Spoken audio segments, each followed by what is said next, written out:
सूक्ष्म शिक्षण के बारे में क्या सत्य है? ऑप्शन ए में दिया है इसकी शुरुआत अमेरिका से हुई, बी में दिया है भारत में इसकी शुरुआत डी तिवारी ने की, सी विकल्प में दिया है स्टैनफोर्ड विश्वविद्यालय के प्रतिमान में इसका समय 45 मिनट है, और डी में दिया है उपरोक्त सभी। सूक्ष्म शिक्षण की शुरुआत जो है 1961 में हुई। इसका श्रेय जाता है सबसे पहले कीथ एचिसन को, हालांकि बाद में जुड़े थे WLN। और देखिए इसकी शुरुआत अमेरिका से हुई, यह पूरी तरह से सही है। भारत में इसकी शुरुआत जो है डी तिवारी ने की, यह भी जो है आपका विकल्प सही है। और देखिए सी में दिया है स्टैनफोर्ड विश्वविद्यालय के प्रतिमान में जो है इसका समय 45 मिनट है, यह भी जो है सही है। इसलिए आपका सही उत्तर हो जाएगा ऑप्शन नंबर डी, उपरोक्त सभी।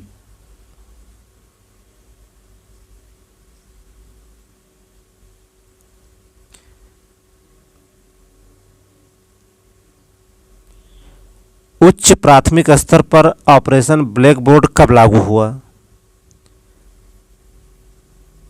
1986 में, 1987 में, 1990 में या फिर 1992 में?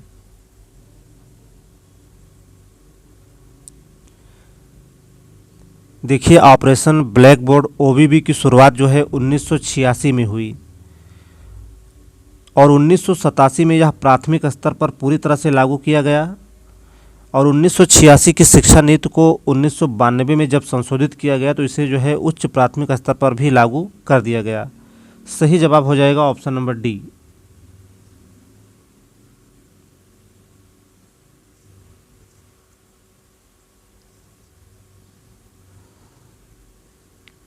चलिए नेक्स्ट क्वेश्चन पर चलेंगे। RTE 2009 की किस धारा के अंतर्गत शिक्षकों की योग्यताओं का वर्णन है? ऑप्शन ए में दिया है धारा 23, बी में दिया है धारा 26, सी में दिया है धारा नंबर 28 और डी में दिया है धारा नंबर 21। प्रश्न आपसे पूछ रहा है कि RTE 2009 की किस धारा के अंतर्गत जो है शिक्षकों की योग्यताओं का वर्णन है? तो देखिए शिक्षकों की योग्यताओं का वर्णन है धारा नंबर 23 में। सही उत्तर हो जाएगा ऑप्शन नंबर ए।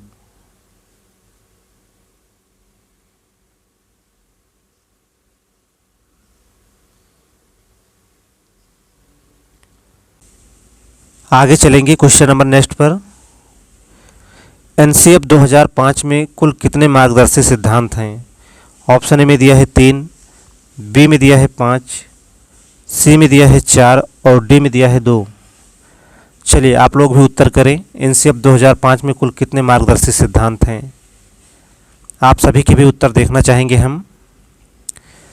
देखिए NCF 2005 में कुल 5 मार्गदर्शी सिद्धांत हैं। सही उत्तर हो जाएगा ऑप्शन नंबर बी। देखिए वो 5 सिद्धांत कौन कौन से हैं। पहला है ज्ञान को स्कूल के बाहर के जीवन से जोड़ना, दूसरा है शिक्षा को रटंत ज्ञान से मुक्त करना, तीसरा है शिक्षा को केवल पुस्तकों तक सीमित न रखना, चौथा है परीक्षा प्रणाली को लचीली बनाना, पांचवा है शिक्षा द्वारा लोकतंत्र एवं राष्ट्रहित को मजबूत बनाना। NCF 2005 में ये 5 मार्गदर्शी सिद्धांत दिए गए हैं। चलिए क्वेश्चन नंबर 4 का सही उत्तर हो जाएगा ऑप्शन नंबर बी।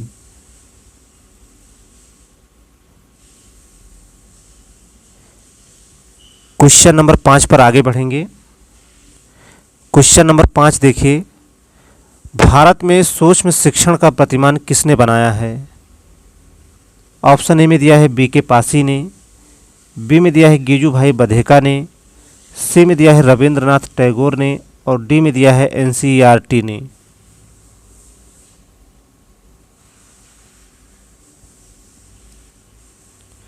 देखिए भारत में बाल केंद्रित शिक्षा के सबसे बड़े समर्थक माने जाते हैं गिजू भाई बधेका। और यहाँ प्रश्न आपसे पूछ रहा है कि भारत में सूक्ष्म शिक्षण का प्रतिमान किसने बनाया है? तो आपका उत्तर होगा NCERT ने। सही उत्तर होगा ऑप्शन नंबर डी। और देखिए यह कितने मिनट का होता है? तो आपका उत्तर होगा 36 मिनट का।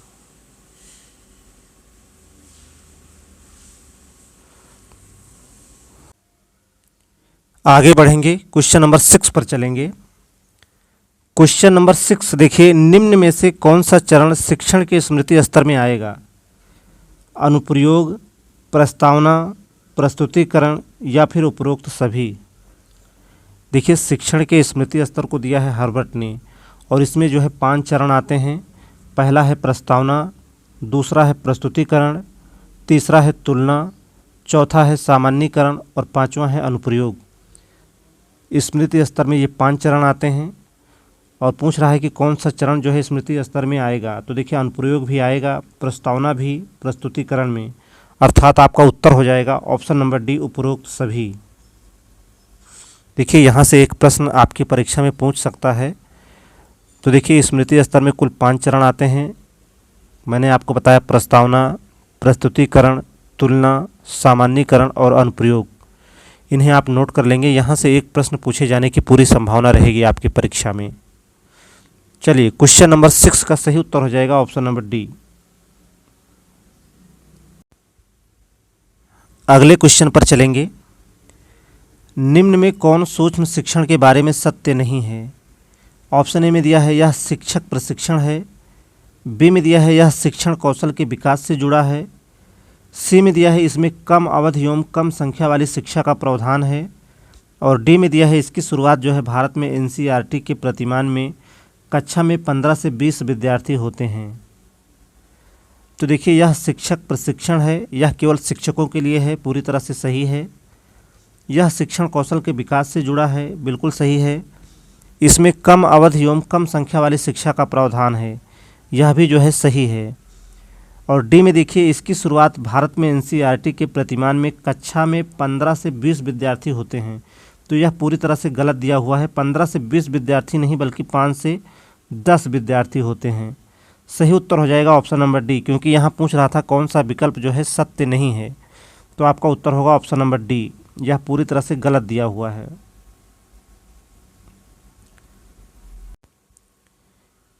आगे बढ़ेंगे। क्वेश्चन नंबर 8, ओबीबी के प्रमुख प्रावधान क्या थे?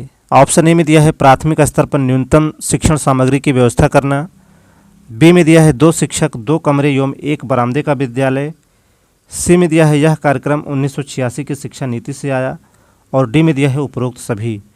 देखिए ऑपरेशन ब्लैक बोर्ड ओबीबी की शुरुआत हुई 1986 की शिक्षा नीति से, लेकिन यह प्राथमिक स्तर पर पूरी तरह से लागू हुआ 1987 में और 1986 की शिक्षा नीति को जब संशोधित किया गया 1992 में तो इसे उच्च प्राथमिक स्तर पर भी लागू कर दिया गया।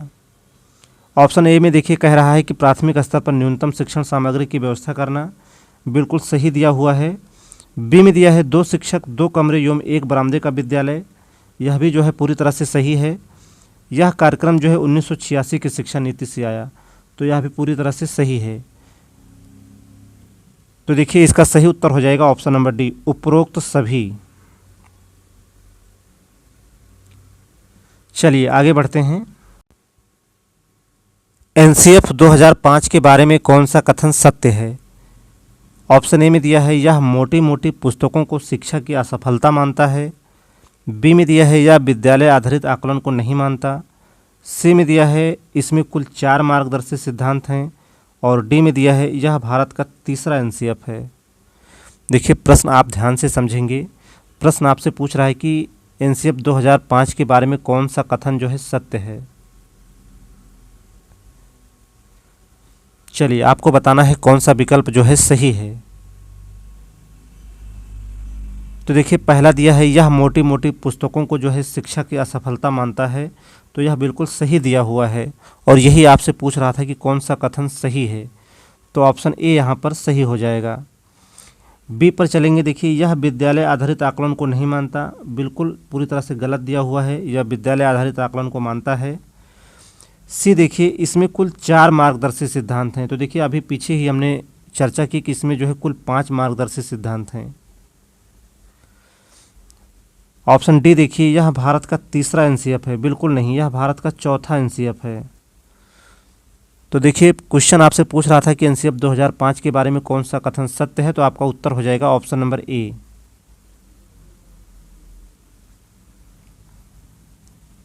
चलिए क्वेश्चन नंबर 10 पर चलेंगे। भारत में जन शिक्षा विभाग की स्थापना किस विभाग ने की? हंटर आयोग ने, वुड के घोषणा पत्र ने, 1813 की आज्ञा पत्र ने या फिर मुदालियर आयोग ने?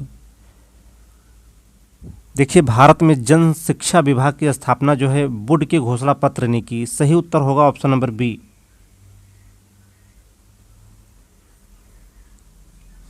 चलिए अगले क्वेश्चन पर चलेंगे। आप लोग क्लास को भी शेयर कर दें अपने मित्रों में, और जो मित्र नए हैं चैनल पर पहली बार आए हैं तो वो सभी जो है चैनल को सब्सक्राइब कर लें। ज़्यादा से ज़्यादा क्लास को आप लोग अपने मित्रों में ज़रूर शेयर किया करें। क्वेश्चन नंबर 11 देखिए, निम्न में किसे प्रगतिशील शिक्षा का जनक माना जाता है? जॉन डीवी को, विवेकानंद को, फ्रोबेल को या फिर रूसो को? देखिए, प्रगतिशील शिक्षा का जनक माना जाता है जॉन डीवी को। सही उत्तर हो जाएगा ऑप्शन नंबर ए।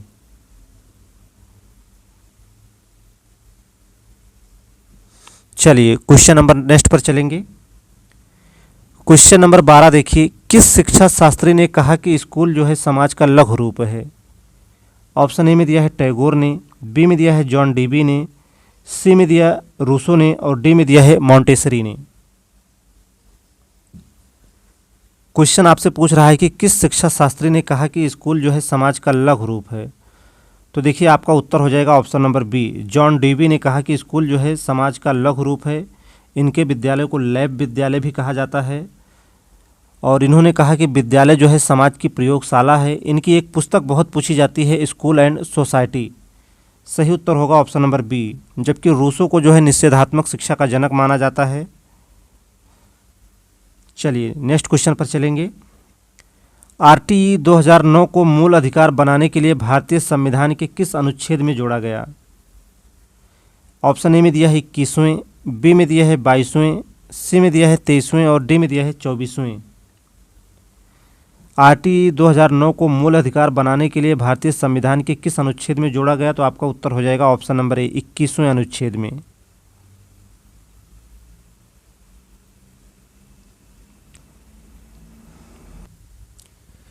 देखिए आप सभी जो है लगातार अभ्यास करते रहें, प्रैक्टिसेस को लगातार रिवाइज करते रहें। देखिए भर्ती आना तय है, थोड़ा समय ज़रूर लग रहा है। देखिए आप लोग यह जान लीजिए कि समय लौट के नहीं आता, आप समय के साथ चलना सीखें, सफलता आपको ज़रूर मिलेगी। चलिए अगले क्वेश्चन पर बात करेंगे। चारों वेदों का अध्ययन करने वाले को क्या कहा जाता है? ऑप्शन ए में दिया है रुद्र, बी में दिया है स्नातक, सी में दिया है वसु और डी में दिया है आदित्य। देखिए एक वेद के ज्ञाता को कहा जाता है स्नातक, और 2 वेद के ज्ञाता को कहा जाता है वसु, 3 वेद के ज्ञाता को रुद्र और 4 वेदों के अध्ययन करने वाले को कहा जाता है आदित्य। और एक वेद का अध्ययन करने में 12 वर्ष का समय लगता है। यदि आपको 4 वेदों का अध्ययन करना है तो लगभग 48 वर्ष का समय लगेगा। 4 वेदों का अध्ययन करने वाले को क्या कहा जाता है? तो आपका उत्तर होगा ऑप्शन नंबर डी, आदित्य कहा जाता है।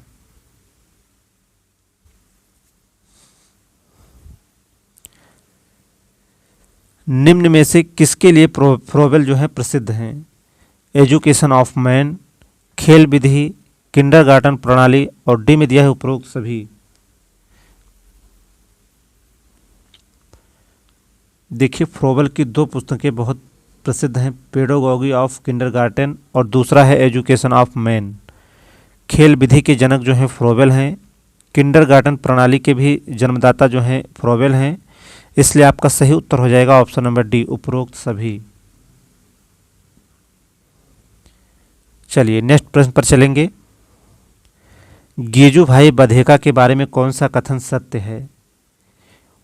इन्होंने बाल देवो भव का नारा दिया, वे मारिया मॉन्टेसरी से प्रभावित थे, वे भारत में बाल केंद्रित शिक्षा के सबसे बड़े समर्थक थे और डी में दिया है उपरोक्त सभी। देखिए गीजूभाई बधेका ने बाल देवो भव का नारा दिया, यह बिल्कुल सही दिया हुआ है। मारिया मॉन्टेसरी से ये गीजूभाई बधेका जो है बहुत प्रभावित थे, बिल्कुल सही है। और भारत में बाल केंद्रित शिक्षा के सबसे बड़े समर्थक माने जाते हैं गीजूभाई बधेका। इसलिए आपका सही जवाब हो जाएगा ऑप्शन नंबर डी, उपरोक्त सभी। देखिए इनकी 2 पुस्तकें बहुत प्रसिद्ध हैं, दीवा स्वप्न पूछी जाती है और इनकी एक पुस्तक है तड़ तड़ तड़ाग। ये दोनों पुस्तकें जो है एग्ज़ाम में पूछी जाती हैं।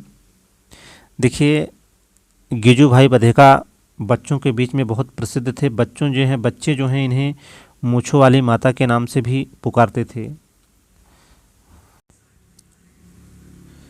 यह अंतिम क्वेश्चन था आज का। सेशन कैसा रहा कमेंट में ज़रूर बताएं। यदि चैनल पर आप नए हैं तो चैनल को सब्सक्राइब कर लें और सभी लोग ज़्यादा से ज़्यादा क्लास को अपने मित्रों में ज़रूर शेयर किया करें। देखिए, समय अभी आपके पास ज़रूर है। लगातार अभ्यास करते रहें। प्रैक्टिसेस को 2 से 3 बार ज़रूर रिवाइज़ करें और देखिए, समय के साथ चलना सीखें। भर्ती आपकी आएगी, थोड़ा समय ज़रूर लग रहा है, लेकिन ऐसा नहीं है कि भर्ती नहीं आएगी। कहते हैं ना कि इंतज़ार का फल जो है मीठा होता है।